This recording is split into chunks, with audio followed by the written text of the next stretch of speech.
Hello, everyone. I'm Barbara Ham Lee. Today's Another View is a special one, a look back at the conversations we've had with you in 2012. And they run the gamut from controversial topics like the shooting of Trayvon Martin, tackled by our roundtable, or dating advice from our favorite relationship coach, Alvian Lyons. No matter the topic, we hope our show has taught you something new, made you smile, and showed you another view. Producer Lisa Godley and I are a little biased, but we think we have the best audience in the region. Now, we'd like to share some of our most memorable moments, so sit back and enjoy the best of Another View right after this news from NPR.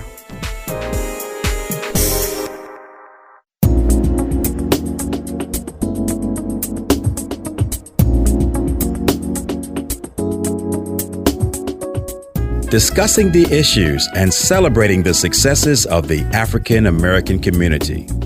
This is Another View.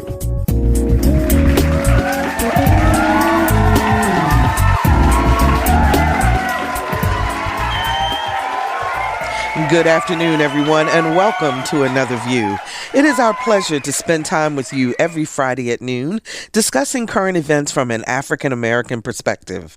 Since this is our last Friday of 2012, we decided to take a look back at some of the more memorable conversations we've had, starting with the Another View Roundtable. The roundtable shows are by far the most controversial and the most talked about because when Roger Chesley, Carol Pretlow, Bill Thomas, and Will Levis get together, thought-provoking dialogue is guaranteed.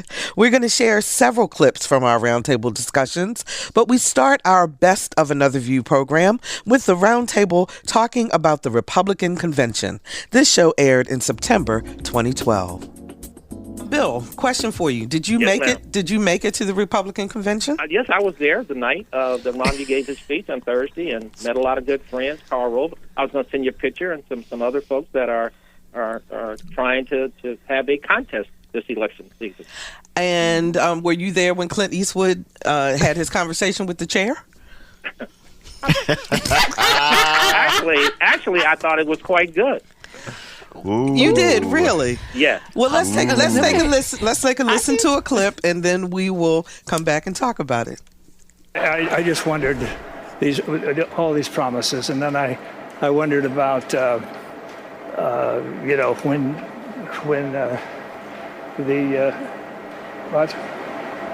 what do you want me to tell Romney? I can't tell him to do that. Can't do that to himself. You're crazy. You're absolutely crazy.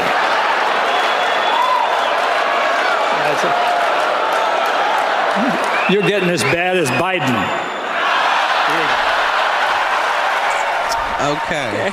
So you thought that he was entertaining, Bill, huh? The man is 88 years old or something a little bit less than that. I mean, come on, give me a break. Bill. Go ahead, Carol. Bill, He's an icon. He's an icon. We all got what he meant, and I thought it was pretty good for somebody well into their 80s to even get to that point.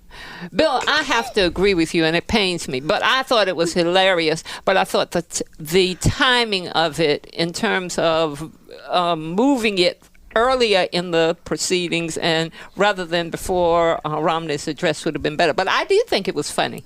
Thank you. I did. Well, let me I'm going to throw this out. Go ahead, Roger. Roger. I felt bad for Clint Eastwood. I felt like it's the old uncle who you let speak at right before Thanksgiving dinner, and somebody's kind of pull him. Okay, sit down now. You said too much. Please sit down now. I think that if some Republican Party organizers, the people behind the convention, if you asked them and they were given the comfort of anonymity, they would say the same thing.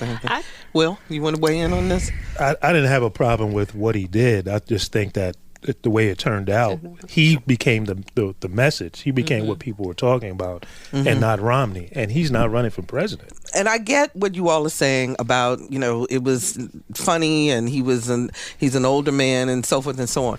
But the particular quote that we pulled, what happened to the respect of the office of the presidency?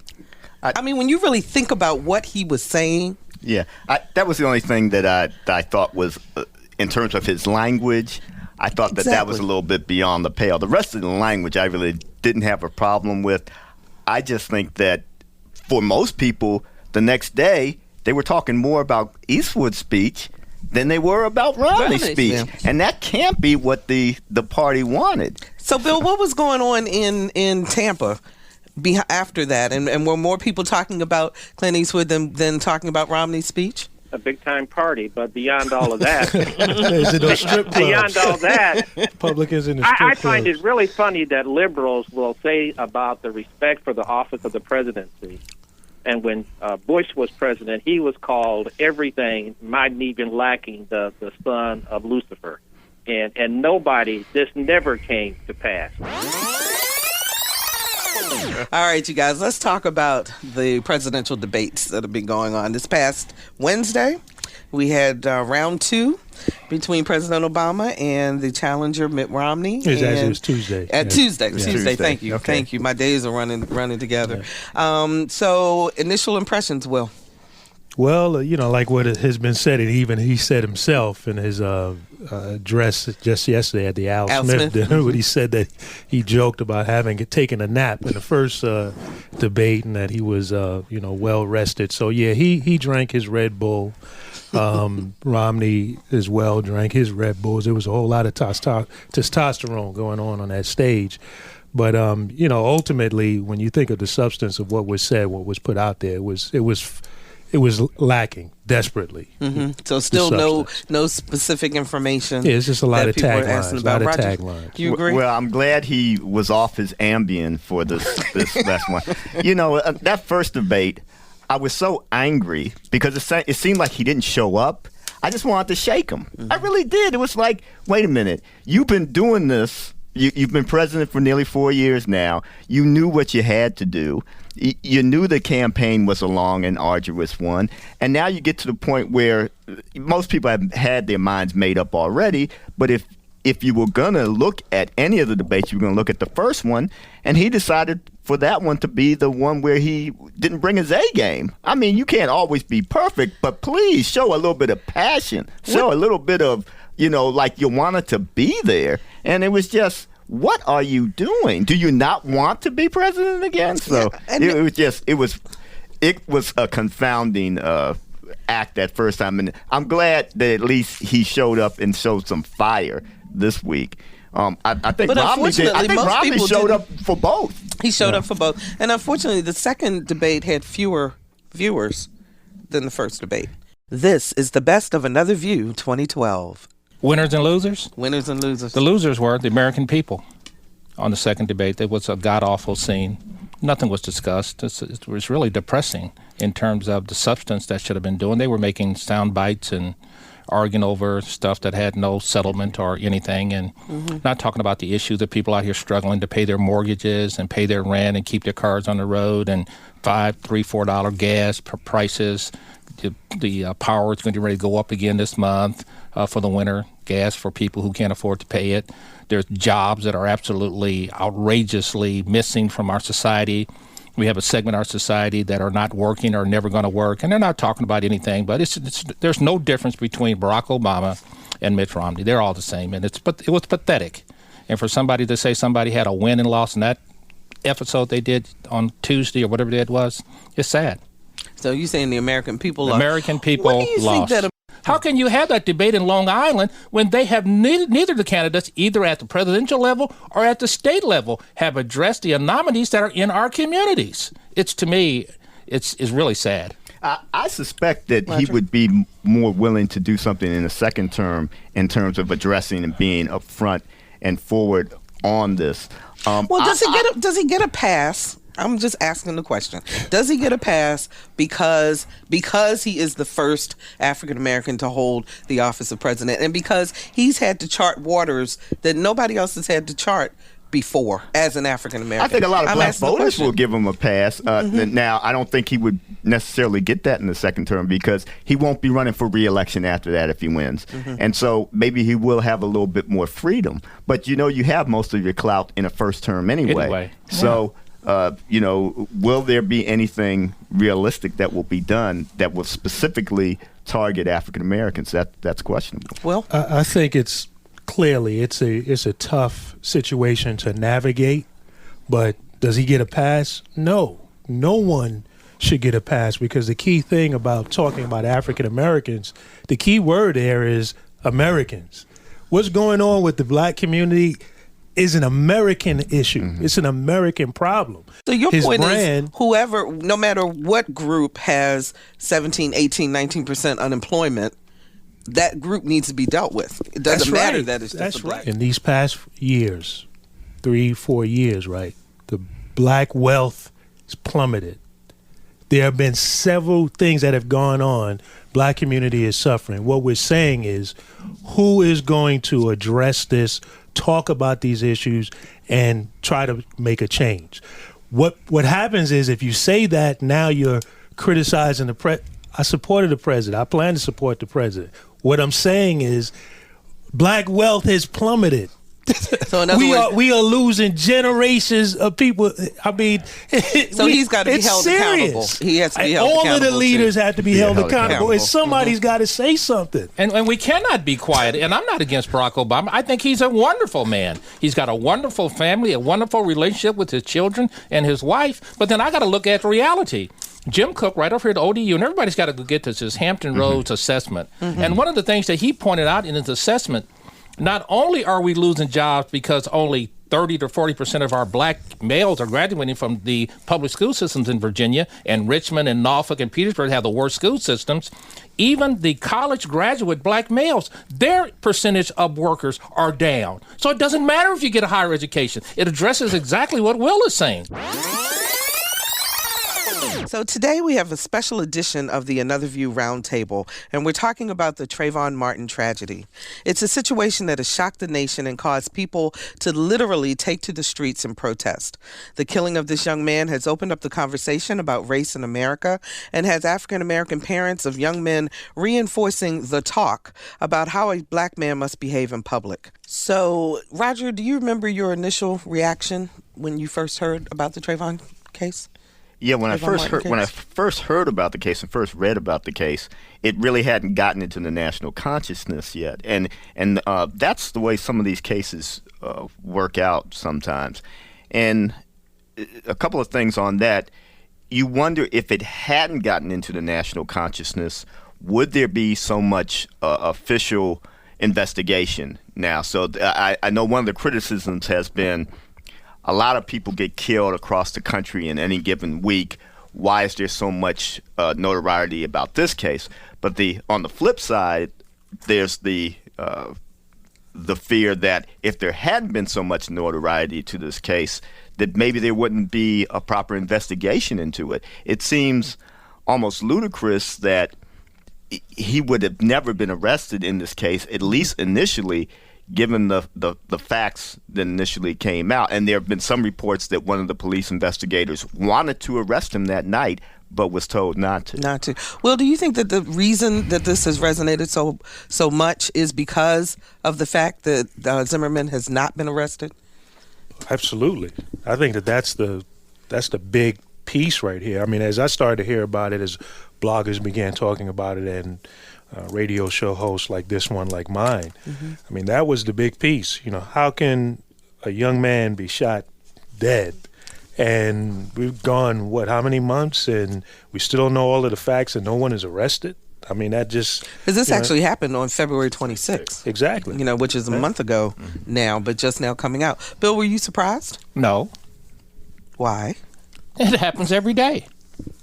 You know, we are... It's tragic. Some people have been talking about this for years, and nothing ever gets done about it. I think that we have gone far too long in this. Race does matter. A lot of people don't want to talk about it on the right and on the left. You can't get to a post-racial existence unless you've gone through the process, the long, slog, hard process of being post-racial. That's why in one of the pieces I've written for urbanfaith.com, a blog that I write for, I said that what's needed and what we've been needing is to have a systematic process of going through anti-racism so that we can unlearn these things, because it took us 400 plus years to get here. You need a process. You need a process to unlearn this. Oh my goodness. You need a process to unlearn this. You can't just put a Band-Aid and say, we got a president and we're here. In my judgment, you don't need any of that stuff. That's never going to happen. the dynamics and the elements that are going to separate us to the good, moral, decent people we are is that, number one, we leave white people alone in terms of trying to do the things that we need to do for ourselves, raise our families, create businesses, get our kids out of these crummy government schools, defend ourselves with the Second Amendment. Power concedes nothing without a demand. Nothing. We're seen as a morally degenerate people. That's how they view us. That's why that fool thought he had a right to take that kid's life. Well, if you listen to his comment, it's very much indicative of somebody who has come up in this systematic racist society. If you're an African-American person, you're going to have some kind of victim tendencies. You're going to see yourself as trying to overcome and seeing yourself as, let's leave white people alone. If you're white, you're going to see, hey, I'm oblivious to this. I have a false sense of superiority. It's not about leaving people alone. It's about understanding how we all come to this table as Americans and working our way through this to get to a point where we're respecting each other and then we can live according to what our Constitution says, that we all have a right to life, liberty, pursuit of happiness. Yeah. But Carol, let me ask you then, how do we get people to really start honestly talking about race? Because, all of us, I believe, have been in situations where something has come up and there's been uncomfortableness. There's been a lack of participation because, we don't want to go there. I think we haven't wanted to go there, but I think now we're forced to go there. And that means that in our community groups, in our colleges, our universities, our small book clubs, or whatever organizations we begin talking about it, but then we come up with some strategies to actually go beyond this. When you have to deal with them individually, when you know something about them, then you can't say, well, all black people are bad. Well, wait a minute. But I know some black people. But wait a minute. I know some black people who are decent. And it's not all white people are racist. Well, wait a minute. That person helped me out when I was maybe having some troubles, and they went to bat for me. Part of the issue in terms of us coming together as a society, multiracial society, is the fact that there are still pockets where we don't interact with each other. I mean, and I'm talking about from the highest to the lowest, where you could go for a full day and never interact with someone outside of your race. Carol. That's true. I tend to be an isolationist almost, and I think, I'm perfectly fine as long as I don't bother anybody. Am I going to get bothered? That probably is not a protective device because, as I was talking to you earlier, I encountered something in downtown Norfolk that...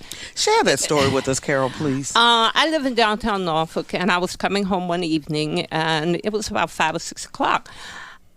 I was coming from school. Now, I might look like a homeless person. Yeah, Roger, no comment from you.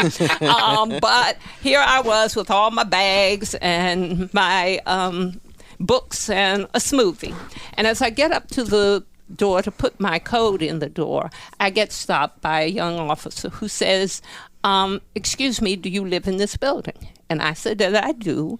And he says, I've patrolled here for 11 plus years and I've never seen you before. Well, I resisted the urge to be sarcastic and explain that there are 250,000 people in Norfolk, and I doubt he knew every one of them. But I said, I understand, sir. I continue to put the code in. I open the door, and he says, just because you know the code does not mean that you live here.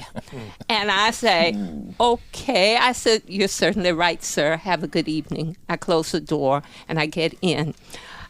It was a debilitating experience for me, and I called my friend Diane, and I said, something has just happened, and I feel bad because I don't know what I did. See, we internalize, and I kept saying, well, what did I do? Well, I don't care who you are, teacher, lawyer, doctor, Indian chief. When it happens, you begin to internalize.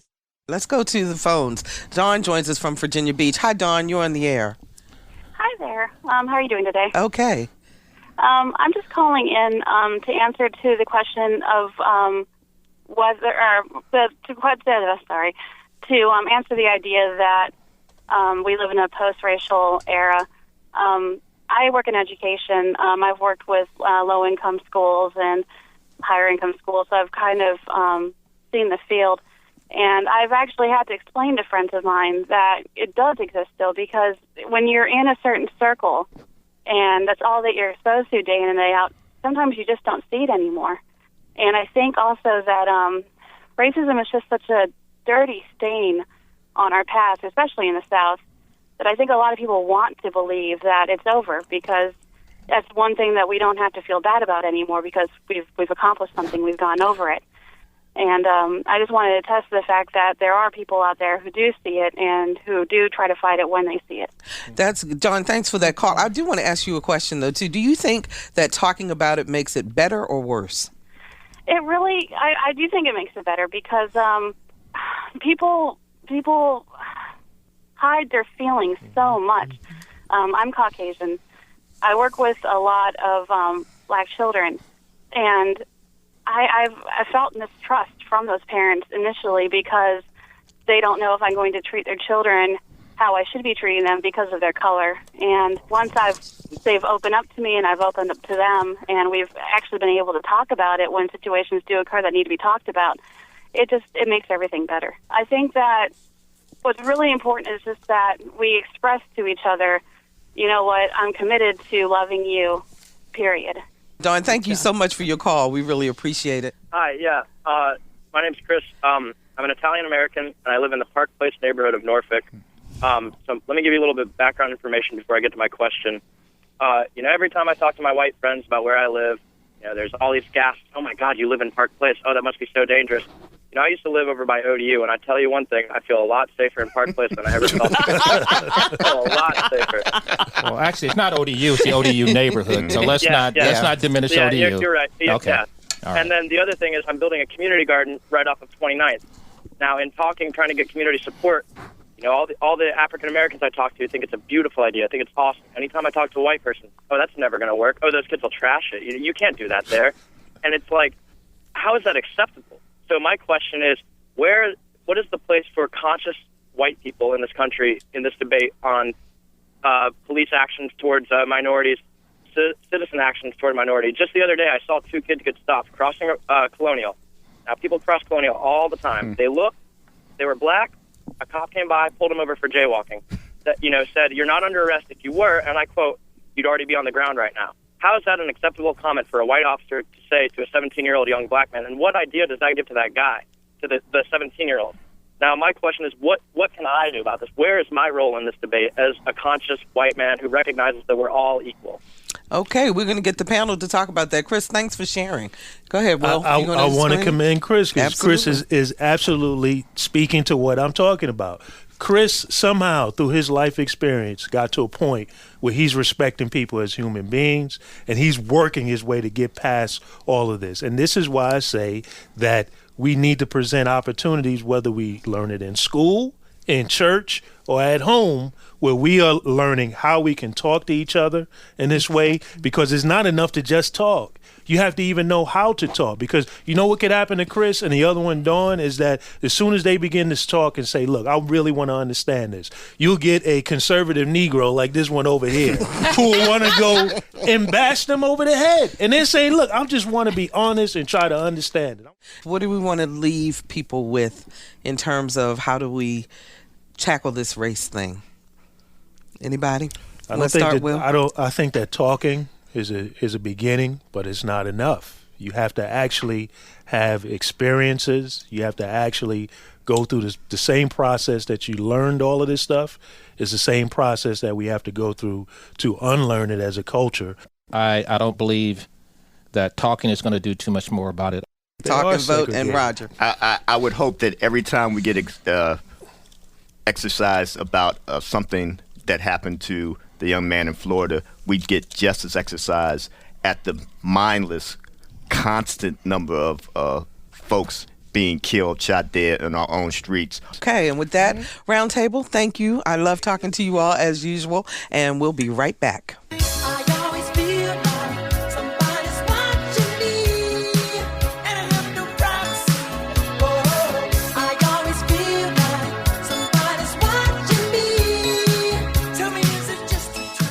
Our favorite relationship coach, Alvian Lyons, never ceases to amaze us with her insightful observations. Whether it's parenting tips, dealing with those ever-challenging family members during the holidays, or dating after divorce, we can always count on Alvian to point us in the right direction.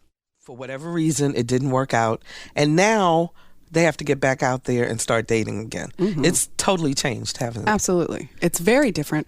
But the thing has not changed is what is really important before you begin the process. That hasn't changed.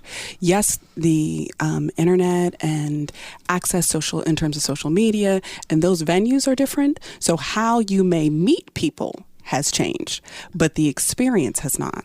And what I mean by that is whenever you're leaving a relationship, there's a lot of work that needs to be done internally before you start this process.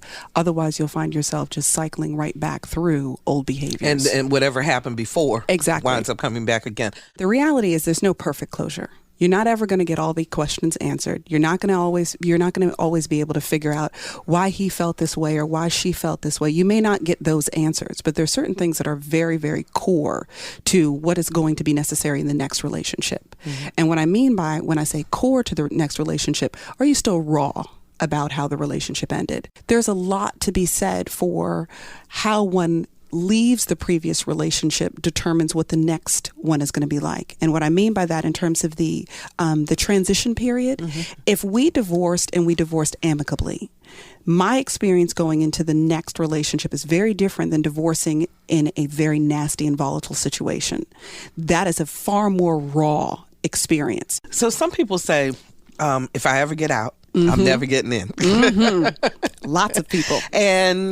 But I think people also realize that once they do divorce, sometimes that you realize that you really don't want to be alone. Is that a good reason to find somebody else? Yeah. Well, I think that it's fair that we're designed for companionship. There are very few of us who really want to be alone. One of the things that women in particular have to be very careful about is that their reason for getting into the next relationship is that they're lonely.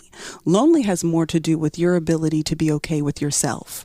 Alone means I can be fantastic with me, but I want to share my happiness with someone else. When you're lonely, you're often looking for someone else to create your happiness. So you want to know the difference between sharing with someone and making someone else responsible for your happiness. The biggest mistake that's ever made is starting too soon. They say that men often get into relationships too fast after the divorce for very different reasons than women do. Really? Men typically do because the longer that they're married, the less capable they tend to be of living on their own. Not in terms of fiscally capable, but when you have a wife who knows where your socks are all the time, and now you have to find your own socks, you discover I need some help. When you can't cook, and there's nobody to cook for you, and you find out how expensive eating out is, you discover that I need someone else. See, men get into it often because they're looking for someone to come fix those things again. One of the worst reasons for women to get back into relationships very quickly is defining themselves as a quality woman based on whether or not they have a man. That ends up shooting them in the foot every time over, because then you're not looking for the person that's right for you. You're just looking for someone right now. I'm so in love with you. During the past 15 months, WHRO has participated in the American Graduate Let's Make It Happen initiative, sponsored by the Corporation for Public Broadcasting. It's an in-depth look at the dropout crisis.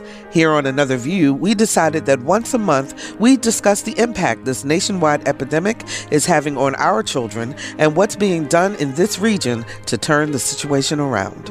We're talking about Norfolk Public Schools with Superintendent Dr. Samuel King, School Board Chair Dr. Kurt Houston, Principal of Booker T. Washington High School Mr. Kevin Monroe, and Provost for the Norfolk campus of Tidewater Community College Dr. Marvin Bright. Now, let me make something very, very clear, because I want to make sure that people's expectations are where they need to be. Sure. This 7-point plan, is all of this to be accomplished in this 1 year, or is this an overall plan with different tactics? This current 7-point plan is precisely related to 2012-13 school year. Okay. This current school year. Of course, there are goals, action steps, measures, targets, and absolutes that will be tied to each of these priorities. And the importance here is to begin the work in a way that we're going to get a bump in student achievement immediately. We're going to be transparent. And as we move forward, you'll find, again, with those targets that appear in the plan, though the progress across those targets will be routinely reported to the public and also to the board, thus pinpointing incremental growth throughout. This is of paramount importance because we know that part of the interest for us and for our division centers on being able to attract families back. Because if you look at the trends in terms of population within our school system, we've lost students. Not only pinpointing those that we've lost, but also maintaining the families that are with us now. Yes. Mm-hmm. And nothing beats good results. Dr. Bright, to bring you into the conversation, sure. But once a student graduates from Norfolk Public Schools or any of the public schools in the Hampton Roads region, many of them come to you, yes. Come to Tidewater Community College. What are you seeing when they get there? What do you need to see as the school system is working on improving the rates? What do you expect to see out of that outcome in terms of stronger students? Well, and focusing on the positive, I see students who are very bright. They're excited to know that they can actually continue their education at the higher education level. I also see many different pathways, many different goals. Some of the students will come in and they want to actually get into the workforce as soon as possible. So we focus on those technical career type programs. We see other students who wants to actually come and get a degree and transfer, to a four-year institution. Mm-hmm. So I see a lot of positive, a lot of hopes. We will build better relationships with Dr. King here, especially with the Norfolk campus, mm-hmm. And the Norfolk Public Schools, better partnerships so we can better understand the needs and how we can meet the needs of the students coming in. I want to ask each of you to give one short thing to parents or students, some word of encouragement. First week of school, what do you want to tell them, Kevin?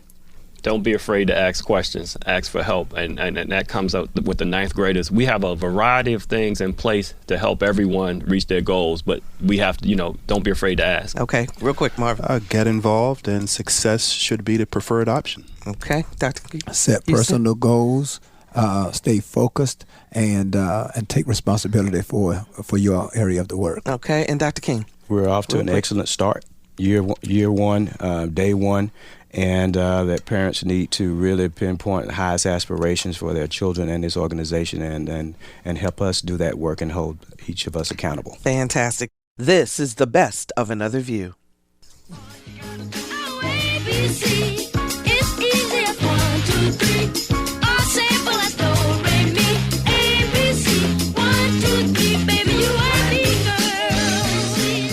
When PBS brings us documentaries and specials about issues that impact lives, Another View pays close attention. This is particularly true when the subject matter impacts the lives of people of color. One such program aired in October when WHRO-TV aired Half the Sky. This emotional film examined crimes against women worldwide, like sex trafficking, forced prostitution, mutilation, and discrimination. It also introduced us to some amazing people working very hard to make a difference. One courageous woman featured in the documentary was a guest on our show, Edna Aden, founder of the Edna Aden Maternity Hospital in Somaliland. As you're about to hear, Edna faces the everyday reality of watching women in her country die in childbirth.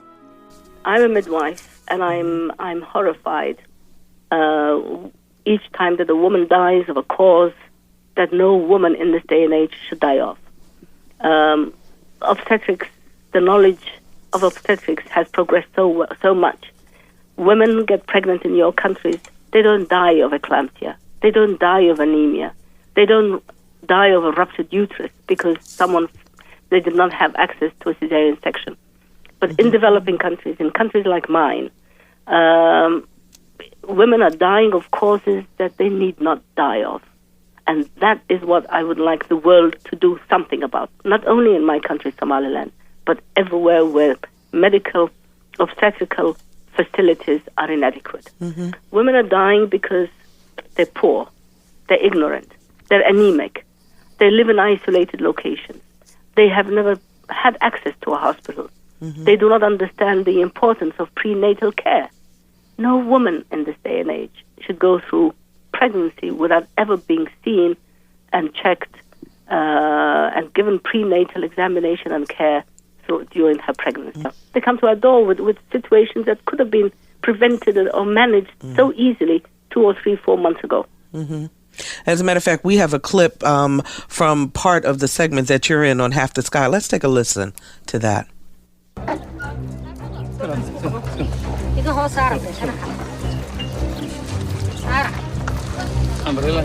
Last night was a hard night. We had a woman sent to us from Balugubadli, which is a village, a town on the border between Somaliland and Ethiopia, about 4 hours away. She had eclampsia, obstructed labor. She was found to be anemic.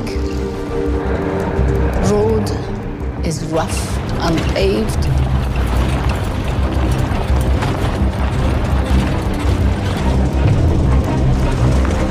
When she reached us here, she was unconscious. She doesn't have a radial pulse. No blood pressure.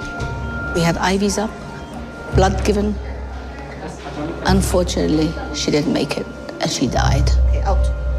Go on. This makes it woman number 43 who died in this hospital of causes that elsewhere in the world could have been prevented.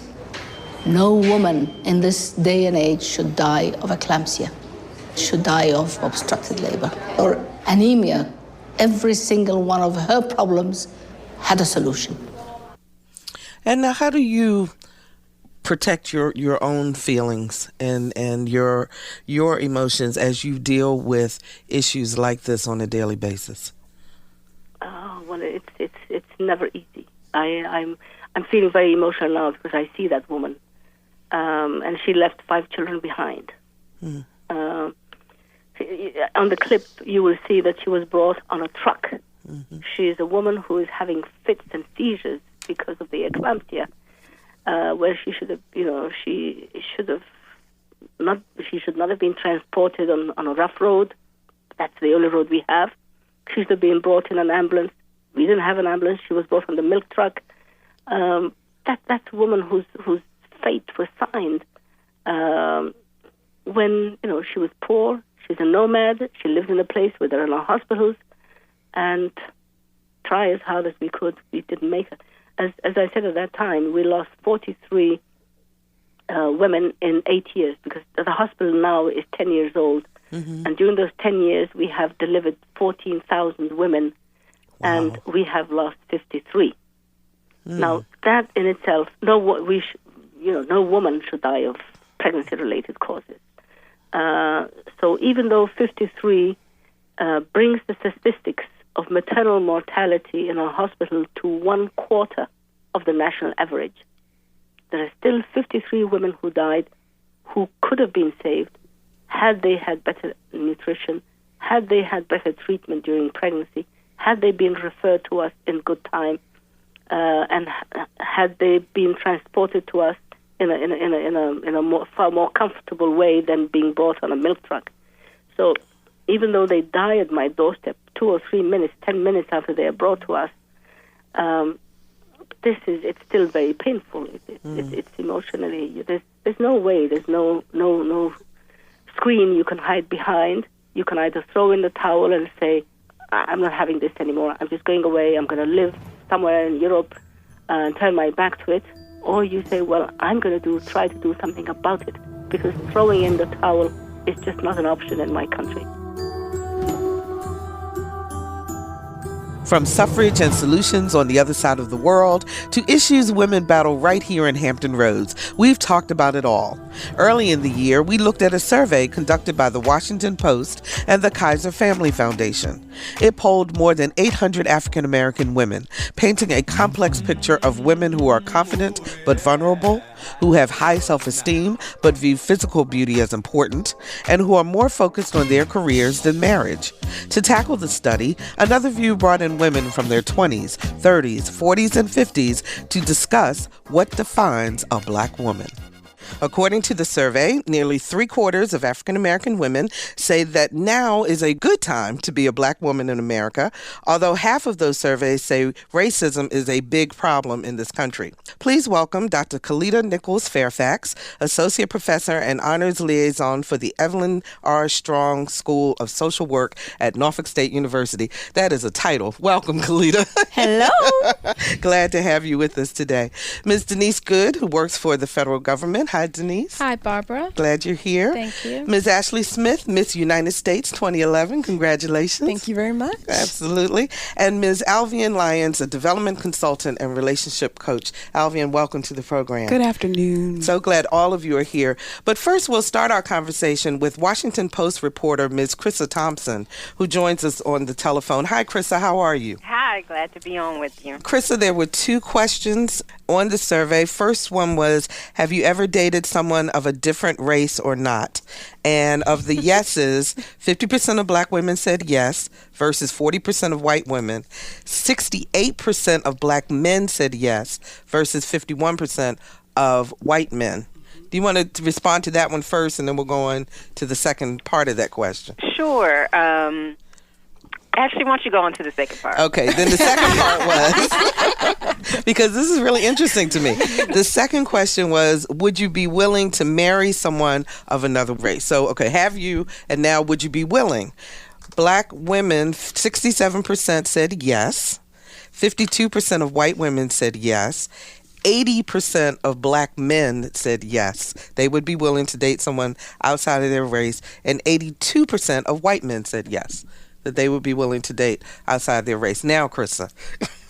Yes. So, those figures were really interesting. While men say that they're more open to marrying outside of their race, there was a significant number of Black women who said they were. Mm-hmm.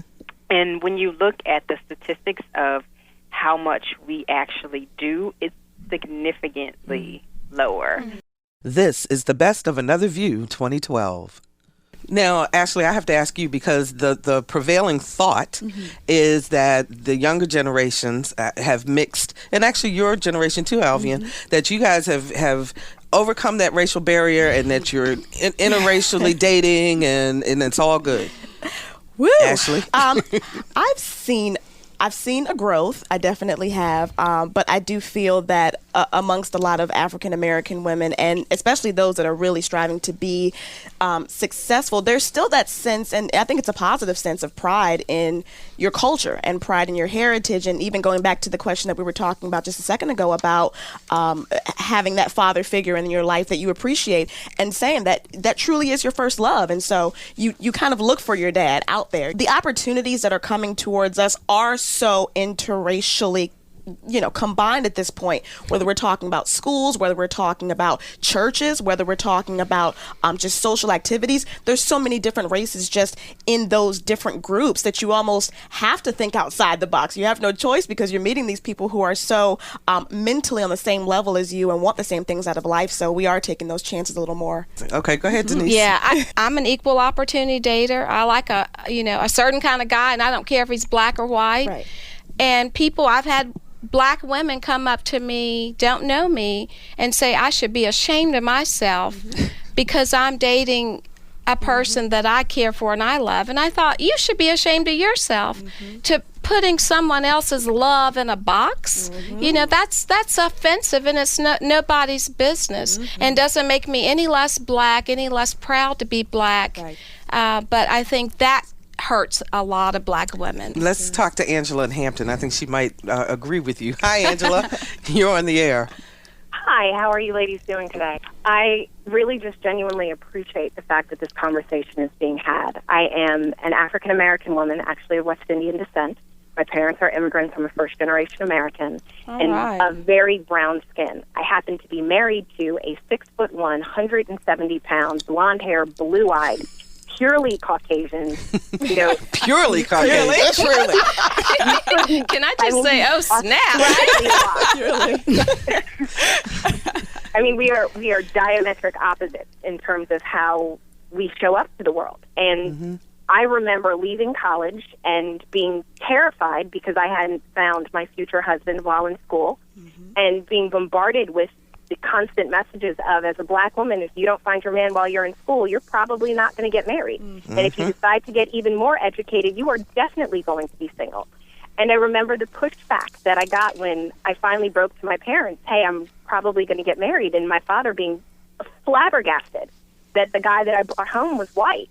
And, I mean, we literally had to have a family conversation to the point of an intervention where it was like, Dad, if she wants to be married and she wants to do the things traditionally that you raised her to do, the likelihood is she wasn't going to do that with a black man. Or she was going to do it with so many other issues extenuating to it that it would have never met the standards that you intended for her to begin with. And I remember how much of a taboo it was. And we're talking 6 years ago. You know, we're not talking 1989. We're not talking when I was a teenager. We're talking in a very modern culture where we were supposedly post-racial already, and how uncomfortable it was making that transition. Now, I'm so glad that I did it. I have a fantastic husband. I have 2 beautiful children. But I know that it was so difficult, and even to have it as a real conversation amongst black women and be honest about it was so unusual. It was so like, okay, it's something you try quietly, but in your heart of hearts, you really want your ideal black man. To the point where black women kind of expect me to be apologetic about saying my husband's white, which I'm not. Another Views to Spank or Not to Spank show generated more traffic on Facebook than any other Another View program. Asada Kirkland, the author of Beating Black Children, and psychologist Dr. Janice Sanchez were our guests. In doing the research, it seems that African-American parents spank more often than other races. Asada, let me start with you. Why do you think that is, and why are you so opposed to it? Well, very simply, we are more prone to hit our children, to discipline them because of a tradition that we've picked up. I hate to even call it a tradition, but it's become a part of the fiber of our culture. In today's world, we say, well, if I don't spank him, the police are going to get him. But back in slavery days, we said, if I don't beat him, the master's going to get him. You instill fear in the child so that they don't do things, so that they don't get reprimanded by the authorities, per se. And so that's just a real simple part of it. It comes from slavery.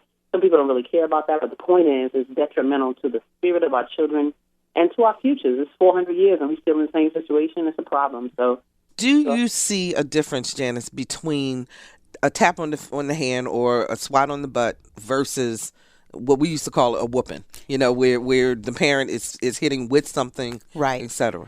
I think there is a distinction. I think that the challenge in spanking is that if people could be calm and not angry, in control of their emotions, and not deal with some problems they have at work, not deal with the fact they're not feeling well, if they could be perfectly composed and give a child a spanking that is not using excessive force, then I don't think we would have as many consequences with spanking. Now I think we have biblical traditions that tell us to spank, and we also have the knowledge that if we don't discipline our children, the police will pick up the child. And there's not this sort of thing with African Americans where boys will be boys. If they break the law, they do something that's wrong, they're going to be punished. They're going to be before a judge. So we need to keep them from getting to that That's point. the concern that parents That's have. The concern. This is the best of Another View. Kathy joins us from Chesapeake. Hi, Kathy. You're on the air. Hi. She just made one of my points, which was about the definition of discipline, and it means to teach and train, not to beat bloody. My own 4-year-old, and I have to tell a bad story on myself, taught me this before I met Dr. Kersey, unfortunately. He'd been horrendous all day. And I finally smacked him. I couldn't take it. But yet again, proving the point that it was my frustration that drove that. And I sat him down and said, do you know why I smacked you? And he said, no. I smacked you to make you act better. And he said, smacks don't make me act better. They make me mean and mad. Wow, that's so incredible. there's the 4-year-old knowing more than I did.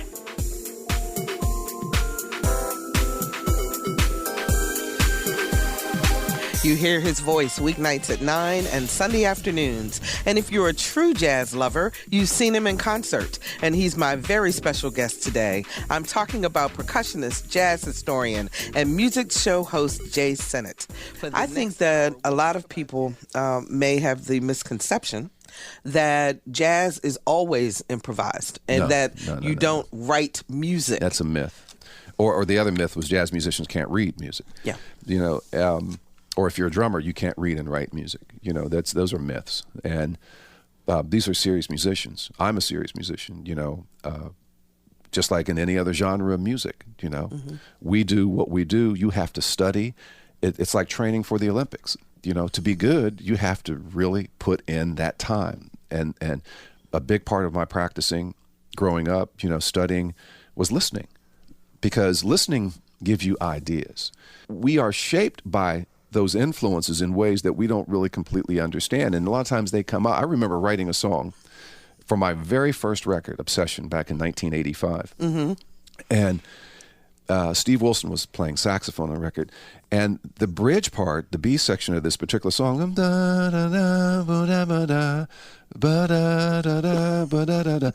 all of a sudden I'm playing drums, sitting there thinking, where have I heard that before? before? I heard that before. And I wrote it, you know. Come to find out, it was like, suicide is painless. Do you know what that is? That's a great trivia question. Oh, wow. Do you know I what don't that's know. from? Where is that from? You know what that suicide is painless, the theme for? MASH. Oh, my gosh. It's known. So I wrote that little section of MASH in there because it was like got into my subconscious, and I didn't realize it until we started playing it. And Steve said the same. He stopped playing. He says, man, why does this sound so familiar to me? And I'm like, you're right, Steve. It sounds familiar to me, too. And then we figured out it was from MASH. You know? Wow.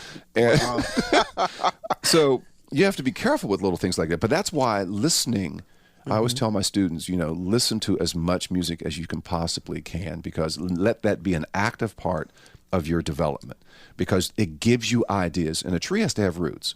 Nobody's just going to come out and all of a sudden start playing their ideas. You know, they have to have something to start with. Emulate first, but then accumulate your ideas and go on your own. This period in my life with my music, it's like it's kind of a retrospective of everything I went through, and it's like it's a culmination of sorts of emotional experiences that I've had growing up. With this record, I wanted to go back to the fundamentals of what I think people wanted to listen to music for in the first place, you know, how it made them feel, you know, and it's like when you listen to music, when we first heard Earth, Wind, and Fire, there was something that music made us feel, you know, when we heard Stevie Wonder, when we heard Coltrane, Love Supreme, when we heard Miles, Kinda Blue, that music reached us not from an intellectual perspective, straight from the heart. From the heart. Yeah, and that's absolutely. what this is about.